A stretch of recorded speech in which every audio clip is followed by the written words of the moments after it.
245 माडा मतदारसंघाच्या प्रचारासाठी आज ज्यांनी आपल्याला मार्गदर्शन करायला आले होते ते महाराष्ट्राचा आवाज, सिने अभिनेते, संसदपटू,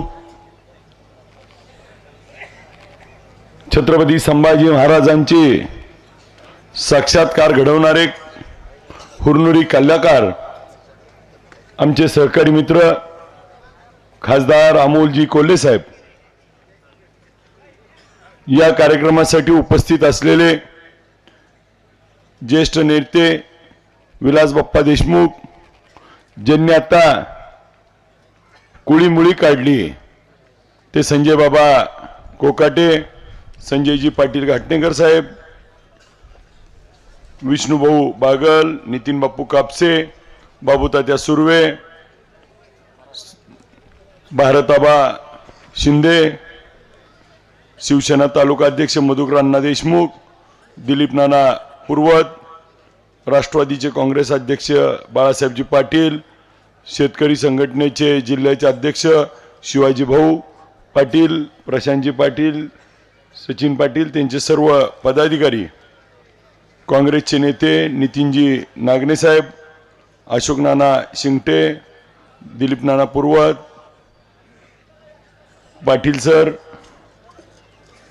सुवर्णाताई शिवपूजे, आमच्या भगिनी ज्योतिताई कुलकर्णी, तानाजीराव नागटिळक, राष्ट्रवादी काँग्रेसचे कार्याध्यक्ष रवींद्र पाटील, राष्ट्रवादी काँग्रेसचे कार्याध्यक्ष संघटक सुधीराबा भोसले, विजयजी भगत सर, सूरज भैया देशमुख, संभाजी ब्रिगेडचे आमचे सहकारी मित्र सचिनजी जगताप साहेब, संतोषजी झांबरे, अतुलजी चव्हाण,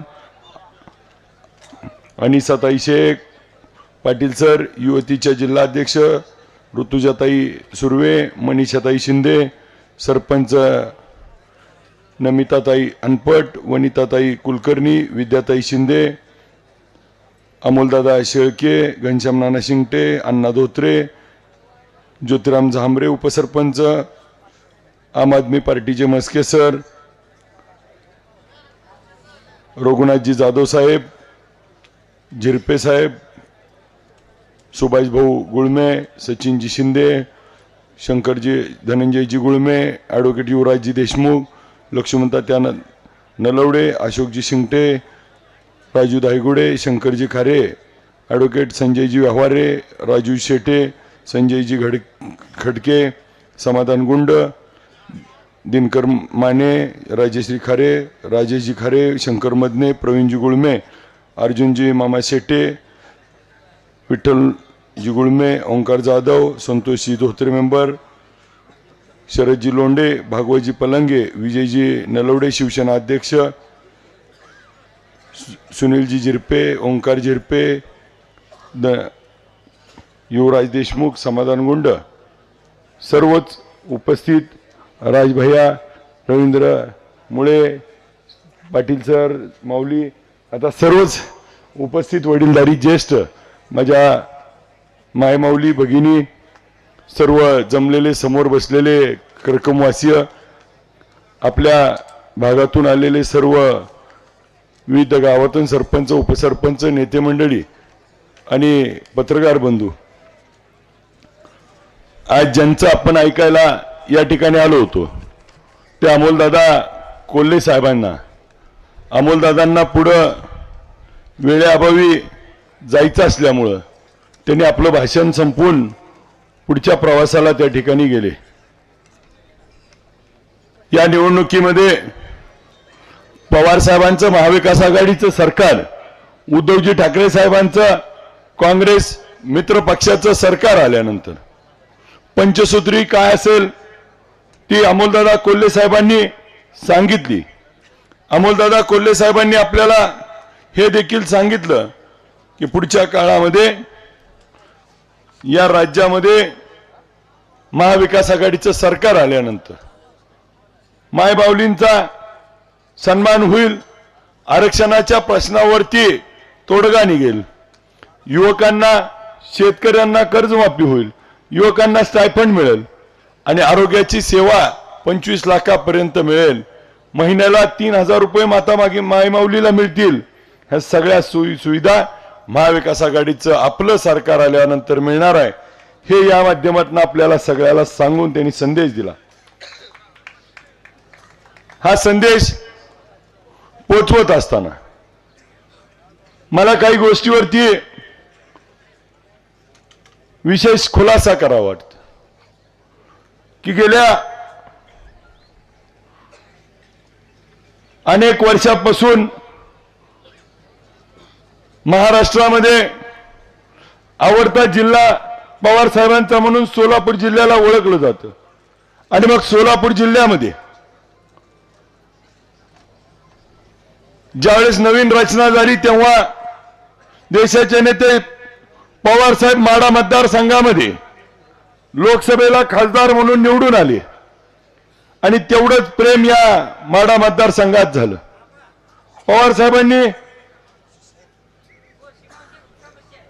पवार साहेबांनी या जिल्ह्यामध्ये विशेषतः माढा मतदारसंघामध्ये बाबा यांना गड राखायला दिला आणि आता हे गड मालकीचा आहे म्हणून सांगायला लागले। त्यामुळं पवार साहेबांना पण आता ह्या गोष्टी लक्षात आल्यानंतर आता आपल्याला तो गड परत मिळवण्यासाठी आज अमोलदादांची स्वारी या ठिकाणी झाली होती आणि आता तो पवार साहेबांचा गड पुन्हा एकदा पवार साहेबांना मिळवून देण्यासाठी उद्याच्या 20 तारखेला तुतारी या चिन्हाच्या पुढचं बटन दाबून आपण पुन्हा एकदा पवार साहेबांचे हात बळकट करूया, ही विनंती करत असताना आपल्याला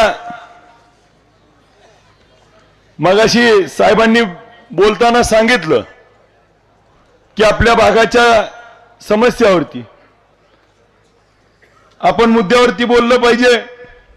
मी निवडणुकीमध्ये पहिल्या दिवशीपासून त्यांना मुद्द्यावर आणण्याचा प्रयत्न करतोय, परंतु ते मुद्दा सोडून दुसरीकडेच बोलतायत। आज आपला एक जिव्हाळ्याचा प्रश्न आहे। आपण जर विचार केला, हा आपला समोरचा रस्ता, हा उत्तरेकडनं दक्षिणेला जोडणारा हा रस्ता, ह्या रस्त्याला तुम्ही नगरकडनं येताना बघा करमाळ्यापर्यंत 4 लेन आहे। करमाळ्याच्या पुढे आल्यावर हा टेंभुर्णीपासून पंढरपूर आणि मंगळवेढ्यापर्यंत जाईपर्यंत फक्त 2 लेन आहे। मग या मार्गाने निवृत्ती महाराजांची, एकनाथ महाराजांची, जनार्दन स्वामी महाराजांची, निळोबा राजाची, संत मुक्ताईची, शनेश्वर संतांची, कैकाडे महाराजाची, अशा अनेक पालख्या ह्या रस्त्याने जातात आणि ह्या रस्त्यावरती जात असताना करकमला मुक्कामी असतात। मग ज्यावेळेस सगळे महामार्ग हे 4 पदरी बाबा झाले आणि हा महामार्ग महागापर्यंत 4 पदरी आहे, पुढेपर्यंत 4 पदरी आहे, मधीच तेवढा नाही। हा कुठं नाही, करमाळा हद्दीत आणि माड्याच्या हद्दीत। हा जर 4 लेन उद्या झाला तर विचार करा आपल्या भागात त्या ठिकाणी किती जणाला त्या ठिकाणी पैसे शेतकऱ्याला मिळतील। आता पाचपट बाबा पैसे द्यायला लागलेत, शेतकरी माझी जमीन घ्या म्हणून मागे लागले। हे 4 लेन झालं तर या रस्त्याला पंप चालतील, हॉटेल चालतील, रहदारी वाढेल, अपघाताचं प्रमाण कमी होईल आणि आपले गावं मुख्य प्रवाहात त्या ठिकाणी येतील। आणि आता पंढरपूरला जोडणारा हा 4 लेन होण्याची खूप मोठी आवश्यकता आहे। उद्या 20 तारखेला आपण निवडून दिल्यानंतर त्या ठिकाणी खासदार साहेबांच्या साथीनं पवार साहेबांकडे जाऊन बसून हा अपूर्ण असलेला महामार्ग 4 पदरी करण्याचा शब्द आम्ही तुम्हाला या ठिकाणी द्यायला आलो। रामकृष्ण हरी। आयला शुद्धीतल्या माणसाला पण कळ नाही अजून, याला पण कळायला लागले बा।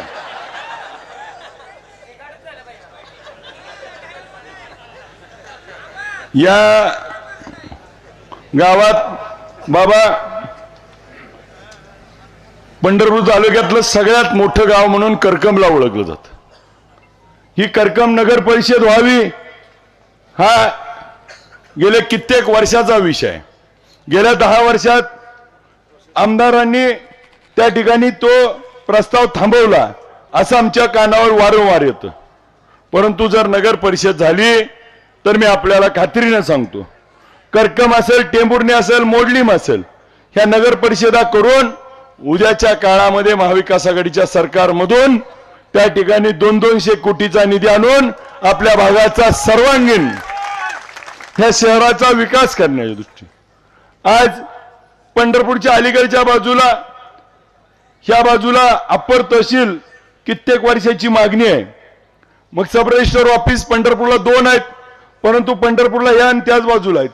परंतु ते जर ह्या बाजूला आलं तर ह्या भागातल्या शेतकऱ्याला आणि इथल्या लोकांना रोजगार निर्मिती होईल आणि ते पुढच्या काळामध्ये आपल्याला करायचे। माढा मतदारसंघामध्ये माढ्यामध्ये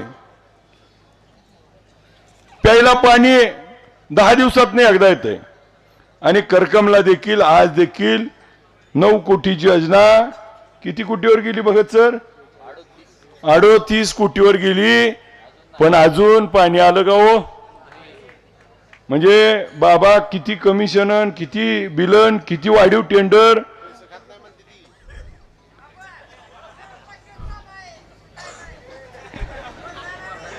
या गोष्टीचा विचार करण्यासारखी गोष्ट आहे की पाणी अजून आपल्याला मिळालं नाही, पुढच्या काळात आपल्याला पाणी या गावाला द्यायचंय।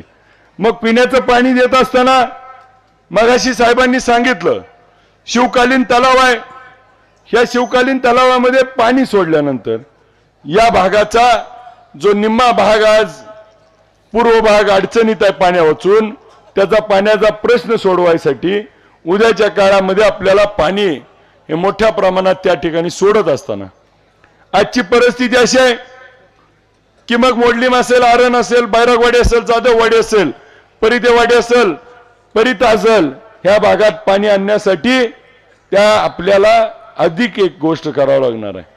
अधिकीची गोष्ट कोणती करावं लागणार आहे तर 123 टीएमसीचं धरण बाबा दर वर्षी मे महिन्यात त्या ठिकाणी आबा मायनस मध्ये जाते।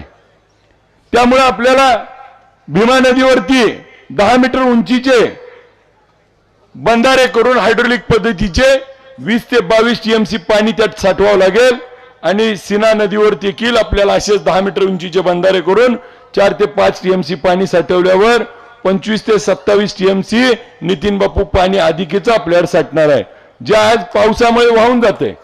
हे पाणी ज्यावेळेस साठेल त्यावेळेस धरणात आपल्याकडे अधिकीचं पाणी शिल्लक राहील आणि आपल्याला शेवटच्या माणसापर्यंत पाणी पोहोचवण्यासाठी आपल्याला पुढच्या काळामध्ये नदीवरचे बंधारे करून अतिरिक्त पाणी करावं लागणार आहे आणि हे पाणी शेवटच्या माणसापर्यंत पोहोचवावं लागणार आहे।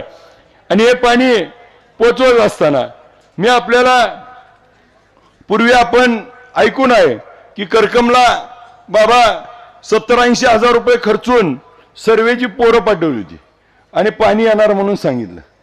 आलं गाव पाणी? खरंय 6 टर्म म्हणा। त्या आपल्याला खात्रीने सांगतो की साहेब आपण पुढच्या काळामध्ये आपण 20 तारखेला तुतारी वाजवणाऱ्या माणसाच्या पुढचं बटन दाबून द्या, खात्रीनं मग मोडलीम असेल, आरणचा काही भाग राहिलेला असेल, बैरागवाडी असेल, जाधववाडी असेल, आपल्याला परितेवाडी, करकम, ज्या ज्या भागात आपल्याला पाणी पोहोचवायचं ते पाणी आपल्यापर्यंत पोहोचवण्याची जबाबदारी आम्ही सगळे नेते मंडळी या ठिकाणी घेऊ आणि ताकदीनं पाणी आपल्यापर्यंत पोहोचूया। आपल्या करकमला असेल, माढ्यामध्ये असेल, टेंभुर्णीत असेल, मोडलीमला असेल, बस स्थानकाची अवस्था त्या ठिकाणी खूप बिकट आहे। उद्याच्या काळात ही सगळी बस स्थानकं सुसज्ज करून आपल्याला त्या ठिकाणी आकर्षक करून तिथं आलेल्या लोकांची सोय करण्यासाठी आपण त्या ठिकाणी विशेष निधी आणूया। हे विशेष निधी आणत असताना आपल्याला 19 गावाचं मंडळ आहे, पण आज असून नसल्यासारखं आज या भागाचा विषय। इथं बालगोपाल 25,000 लोकसंख्येचं गाव आहे, इथं मनोरंजनाचं कोणतंही साधन आज करकम भागात उपलब्ध नाही। ते उद्याच्या काळात आम्हाला करायचंय। यासाठी आपल्याला मगाशी साहेबांनी सांगितलं की आपल्याला आठवत असेल 1985 ते 90च्या कालखंडामध्ये करकम परिसरामध्ये देशाचे नेते शरदचंद्र पवार साहेबांनी नितीन बापू पहिलं कोल्ड स्टोरेजचं उद्घाटन इथं केलं आणि मग या भागात शेतकरी द्राक्षाचा मोठा उत्पादक आहे। आपण देखील द्राक्षातले तज्ञ आहात। द्राक्ष असतील, बेदाना असेल, ह्याच्यावरती ग्रेडिंग पॅकिंग सेंटर आपल्याला ड्रायफ्रूटच्या माध्यमातून हा बेदाना द्राक्ष आपल्याला जगभरामध्ये पोहोचवत असताना आपल्याला भारतातली देखील बाजारपेठ उपलब्ध करून शालेय पोषण आहारामध्ये बेदाण्याचा समावेश केल्यास ह्या बेदाण्याचा दर देखील आपल्याला उंचावू शकतो। आणि हा आवाज बोलण्यासाठी उद्या मला संधी द्या, मी आपला आवाज बेदाण्याचा द्राक्षाचा विधानसभेत घुमवतो। आणि मग सरकार पवार साहेबांच्या विचारात आल्यानंतर शेतकऱ्याचा जाणणारा नेता आहे, त्या जाणणाऱ्या नेत्याकडनं हे सगळे प्रश्न आपल्याला पुढच्या काळात सोडवता येतील। मग कृषी उत्पन्न बाजार समिती असेल, उपकेंद्र असेल, अप्पर तहसील असेल, नगर परिषदेची स्थापना करायची असेल, कनकांबा देवीचं त्या ठिकाणी आपल्याला तीर्थक्षेत्रातून विकास करायचा असेल, ह्या सगळ्या गोष्टी करण्यासाठी करकमच्या सर्वांगीण विकासासाठी उद्या माझ्यासारख्या एका तरुणाला संधी द्यावी ही मी विनंती करतो। करकम आणि करकम परिसरातील प्रत्येक गोष्टीला विशेष लक्ष देऊन आपल्या भागाचा सर्वांगीण विकास करण्याची भूमिका आम्ही या ठिकाणी मांडतो। आज शेतकरी संघटनेनं पाठिंबा दिला। बाबा, मी शेतकरी संघटनेच्या पाठिंबा घेत असताना त्यांनी 2825 ते 3000 आणि 3500 भावाची कोंडी फुडली म्हणून त्या ठिकाणी ते आपल्या सोबत येत आहेत।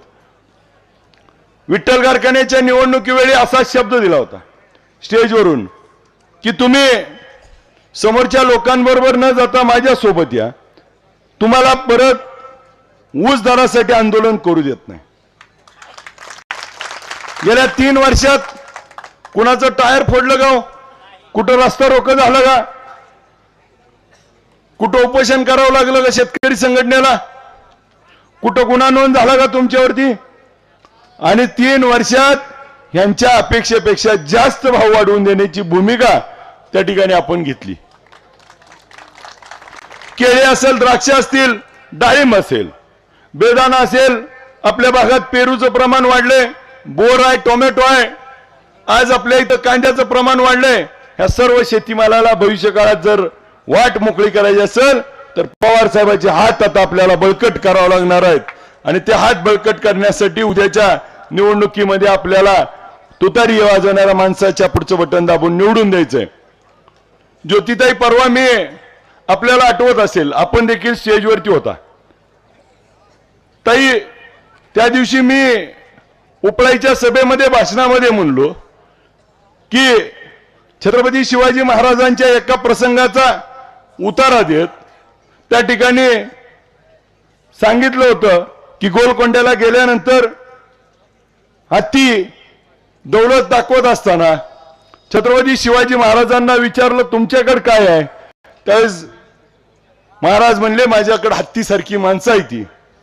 आणि त्यावेळी जो सांगितलं आणि त्यानंतर बोलता बोलता बाबा मी काय म्हणलो की मला पवार साहेबांनी सांगितलं की आता तिथं जाऊन माळ्यात समोरच्या उमेदवाराची सोंड काढून या। आता मला हे कळत नाही ही म्हणल्यामुळे माझा काही गुन्हा झाला का हो ताई? आता ताईंचं कुंकू पुसलं हा गुन्हा नाही आणि मी सोंड काढतो म्हणलं तर गुन्हा झाला? करकम पोलीस स्टेशनला गेली ती ताई माझ्यावर गुन्हा दाखल करायला, त्यांची कार्यकर्ती, आणि मी बोललोय कुणाला? उमेदवाराला, आणि म्हणते दादाला बोललो।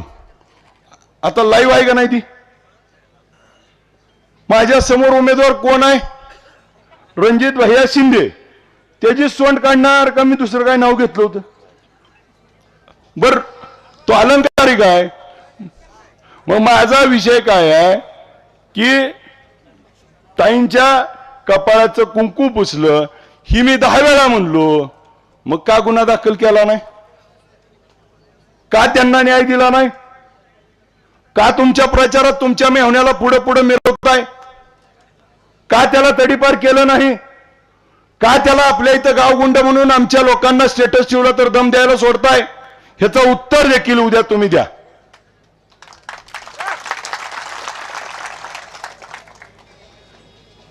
ही निवडणूक निस्ती आमदार बदलायची नाही, ही निवडणूक ताईच्या कुंकाचा बदला घ्यायची आहे. उद्याचा आमदार अभिजित पाटील नसून ज्योतिताई कुलकर्णी आहेत. उद्याचा आमदार संजय बाबा कोकाटे असतील, भारताबा शिंदे असतील, संजय पाटील घाटणेकर असतील, आमचे भाऊ बाळासाहेब भाऊ असतील, नितीन बापू कापसे असतील, संघटनेचे अध्यक्ष पदाधिकारी असतील, व्यासपीठावर बसलेले सगळे, समोर बसलेले सगळेजण त्या ठिकाणी आमदार म्हणून तुम्ही असाल. हा लढा आता एका वेगळ्या उंचीवर गेलाय. हा लढा आता त्या ठिकाणी दोन ह्याच्यातला राहिला नाही. मी बोलतोय बाबा उमेदवाराच्या सोंडेचं, आणि ती सांगते ती केस करायला गेलीत की दादांवर आम्ही असं बोललो गुन्हा दाखल करा. इथं एक गोष्ट सांगतो, आता तुम्ही विचार करा, परीक्षा आहे, विधानसभा म्हणजे परीक्षा जाईल. 20 तारखेला परीक्षा आहे, 23 तारखेला निकाल आहे. आता मी काय करतोय, मी रात्रीभर अभ्यास करतोय, दिवसभर करतोय, सगळ्याच्या बीटी घेतोय आणि मी पेपर सोडवतोय, प्रश्न उत्तर. मग करकमच्या पाण्याचं काय करायचं, नदीच्या पाण्याचं काय करायचं, उपसा सिंचनला पाणी कसं जास्त द्यायचं, शेतकऱ्याला भाव कसा द्यायचा, मी सगळ्या प्रश्नांची उत्तरं सोडवायला लागलोय. आणि समोरच्या बाजूला काय झालंय बघा, रणजित भाई झोपले तोंडात लालीपाप घेऊन दादा सोडवायला लागलेत. बरोबर आहे नाही? त्या रणजित भाईच्या हातात लालीपाप आहे आणि ही दादा प्रश्न सोडवायला लागले. ते चुकीचं आहे का? उमेदवार कोण आहे? रणजित भाई. बोल ना बाबा.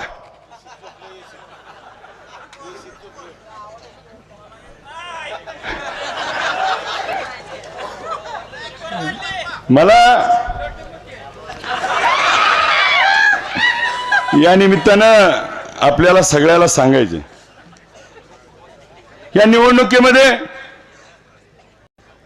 अख्ख्या महाराष्ट्राचं लक्ष ह्या माढा विधानसभा मतदारसंघावरती लागून राहिले. एका बाजूला 30 वर्षाची बलाढ्य शक्ती आहे आणि त्या बलाढ्य शक्तीला परवापर्यंत छुपा असलेला महायुतीचा पाठिंबा होता. आता कालच्या कृतीनं बाबा तो आता उघड झालाय. मग महायुतीचे आता तो उमेदवार किती आहे? तो महाविकास आघाडीचा आपण एकटे आणि महायुतीचे किती आहेत? 2 नाही, 2 नाही.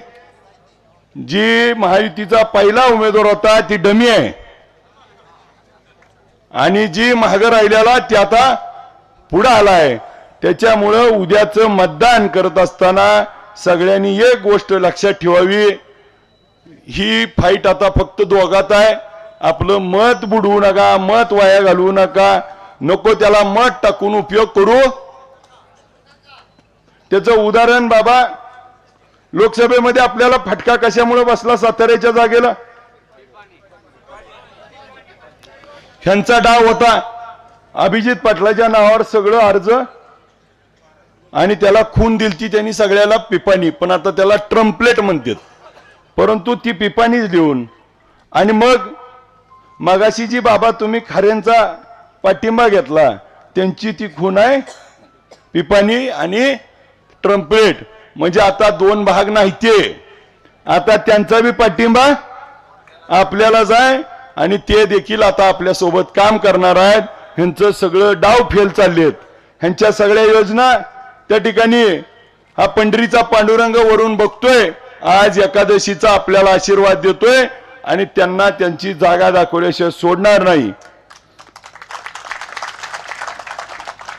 ह्या निवडणुकीत आपलं मत हे फक्त तुतारी वाजवणाऱ्या माणसालाच निवडून येणाऱ्यालाच द्या. आपलं मत वाया जाणाऱ्याला वाया घालवू नका. ही निवडणूक 2 नंबर सगळ्याला ह्यांना सुद्धा कळतंय बघा, शुद्धीतल्याला तर आता पक्क कळलं असेल.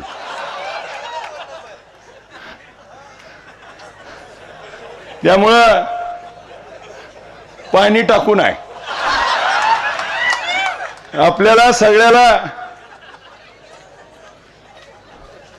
या करकम भागामध्ये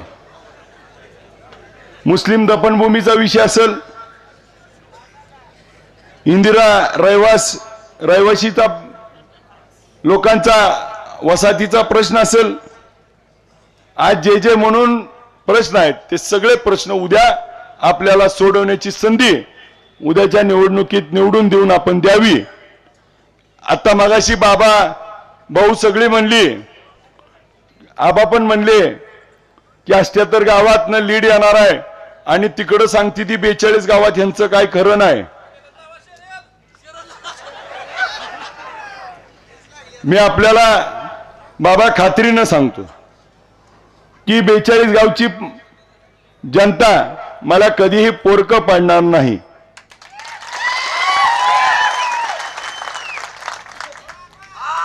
संजय भाऊ परवाचा एक किस्सा म्हणून सांगतो.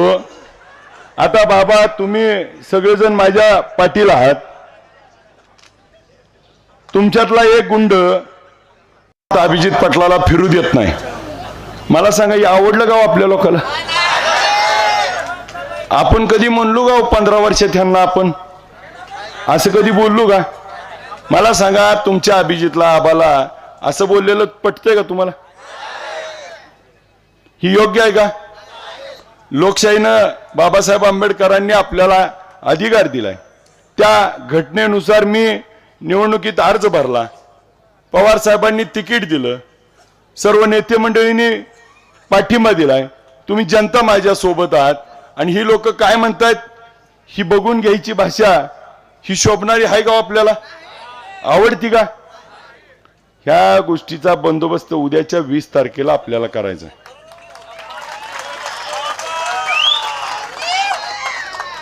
आज 15 वर्षात बाबा, आता तुम्हाला सुद्धा आम्ही माफीच मागावं लागेल. कारण 19च्या निवडणुकीत बाबा आमच्याकडनं पण गावात संपर्क न झाल्यामुळं त्यांना 2275 मतं गेली ती गेली ती. आणि मग मला सांगा, एवढी मतं पडली आणि त्याचा उपकार तुम्ही मला फिरू देत नाही 78 गावातनं म्हणून फेडताय. या 42 गावानं 36,000चं लीड तुम्हाला दिलं आणि हेकडचा एखादा उभा राहिला तर तुम्ही काय म्हणताय? फिरू देत नाही. मगाशी भारताबाईंनी सांगितलं की ती कुठल्या माझं गाव, आपलं गाव देगाव या मतदारसंघात आहे, मतदार आहे. 78 गावात त्यांचं गाव आहे गाव आत्ताच, त्यांचं गाव कुठं आहे? तीच उपरी आहे ती आणि आपल्याला म्हणती ती. मला या निमित्तानं हेच सांगायचंय, डॉक्टर बाबासाहेब आंबेडकरांनी घटनेनं दिलेला अधिकार आहे.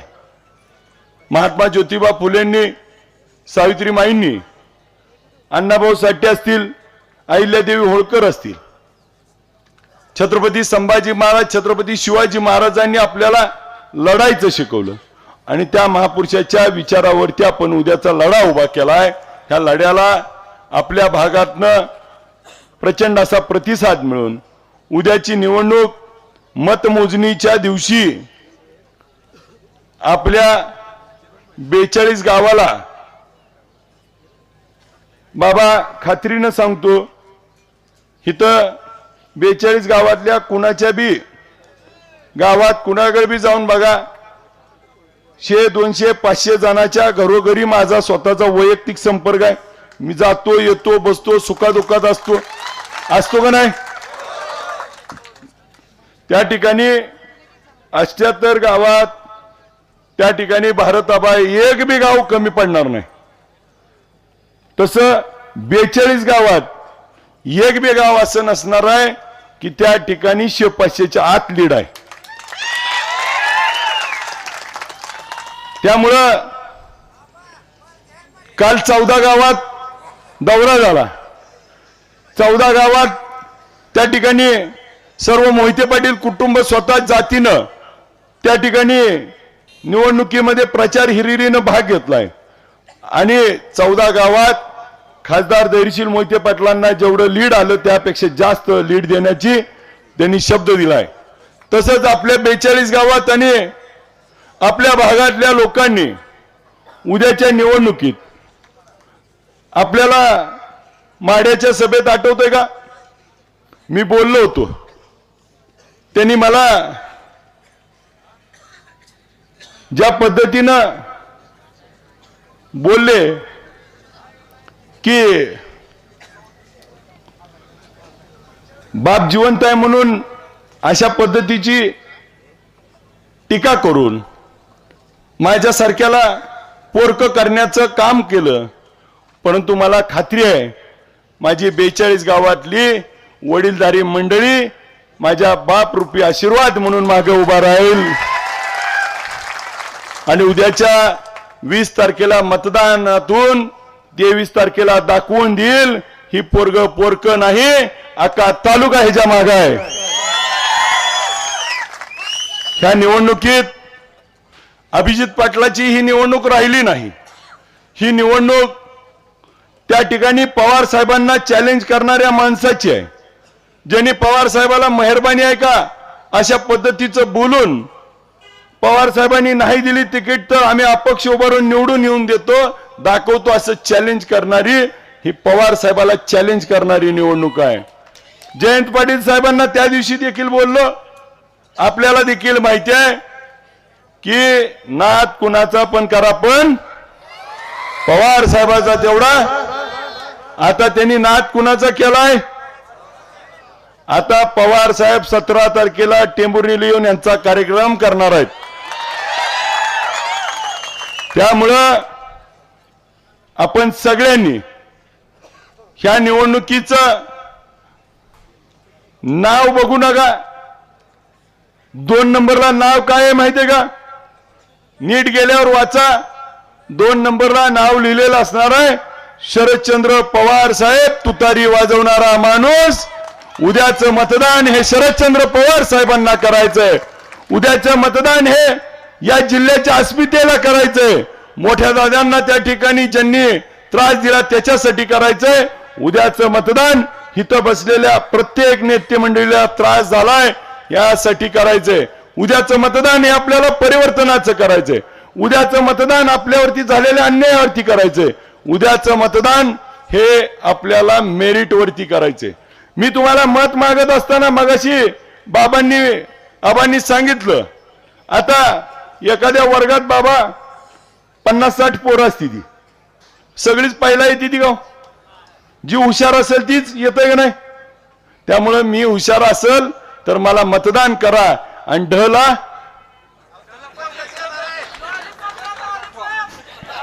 मागच्या उद्याचं मतदान तुतारी कशाच्या बघा बाबा किती लवकर लोकांना कळलं पेपर सोडवलेला, कॉप्या सुद्धा यायला लागल्या लगेच वर पोचल्या। म्हणजे आता जनता साधं नाही हुशार आहे। आता गणेश तुझं सगळं सोडवायचं, थांब जरा। आता ह्याची माझी सुद्धा ओळख आहे, माझ्या विचार करा माहिती तालुक्यात कुणाही राहिली ओळख व्हायची ती गणेश सरडेस वशाचा आहे का नाही संजीव? हा गणेश गायकवाड माहिती आहे, बस बाबा। आता सांगायचा उद्देश काय माहितीये का बाबा, इतकी लोक आजच्या तारखेला बाबा दुसरा एक विषय सुरू आहे भयानक मोठ्या प्रमाणात। संजय भाऊ पूर्वी 50 खोके एकदम ओके म्हणायचे, आता 100 खोके चालू झालेत, 200। त्याच्यामुळं त्यांना आता असं वाटतंय, त्यांना असं वाटायला लागले काही नेते मंडळी वेगळ्या विचारानं काही भूमिका घेत आहेत, परंतु त्याच्याबद्दल जनमानसातली भावना आज त्या ठिकाणी चुकीची बाबा निर्माण केली जाते। त्यांनी कशासाठी काय निर्णय घेतला माहित नाही, परंतु लोकांमध्ये जनभावना मात्र वेगळ्या दिशेने चालली आहे। आज लोक स्वाभिमानी आहेत, जरी नेते कोण कुठे गेले तर पैशावरती ही जनता विकली जाणार नाही. ही जनता स्वाभिमानी आहे. उद्याच्या निवडणुकीत शरदचंद्र पवार साहेबांचे हात बळकट करण्यासाठी ही जनता तुतारी वाजवणाऱ्या माणसाच्या पुढचं बटन दाबून निवडून देईल एवढी विनंती करतो. मला एक संधी द्या आपला एक मुलगा म्हणून आणि थांबतो. जय हिंद, जय महाराष्ट्र.